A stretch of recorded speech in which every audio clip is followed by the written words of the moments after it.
छत्तीसगढ़ के बालोद जिला में 2 दिवसीय संत कबीर सत्संग का आयोजन ग्राम करही भदर में किया गया।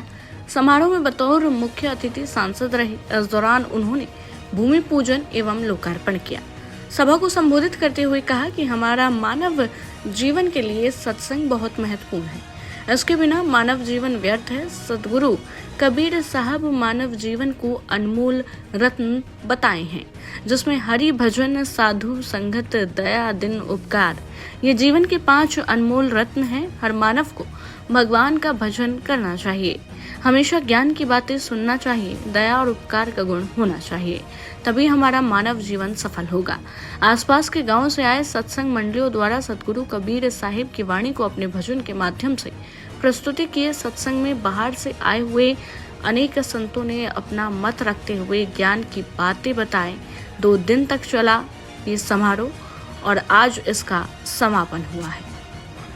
अच्छा संस्था कबीर पंथ के माध्यम से हमारे हजारों लोग जुड़े हुए हैं और ऐसे ही आध्यात्मिक संरचना से देश का विकास होगा।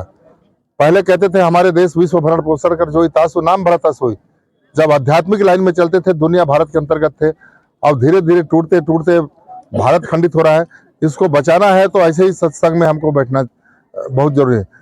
बिनु सत्संग न हरि कथा ते बुर मोहन भाग मोह गए मेरे राम पद हो न दिन राग। सरकार को, हमारे छत्तीसगढ़ सरकार को भी ऐसे ही संस्थाओं को महत्व दे, बल्कि हमारे संतों के अनुसार शिक्षा पद्धति भी चले।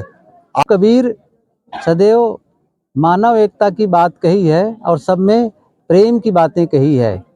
जब सभी मनुष्य भाई भाई हों, किसी में जाति पाति की ऊंच नीच की भावना न हो, अंधविश्वास न हो, जिससे एक सही जन समूह तैयार हो और हमारा राष्ट्र सही बने। और साथ साथ में जो हम छोटी छोटी बातों को लेकर के भटक जाते हैं अंधविश्वास में, भ्रम में, कुरीतियों में, इन सब से दूर करने वाले सदगुरु कबीर हैं।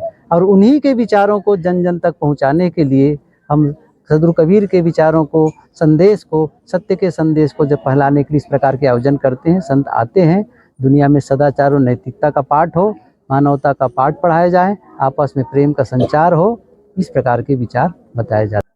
कबीर आश्रम करही भदर में 2 दिवसीय सत्संग का आयोजन रखा गया था, जहाँ पर हमारे बहुत से संत और हमारे सांसद महोदय का आगमन हुआ था। तो आज हम एक भटकाव की ओर है।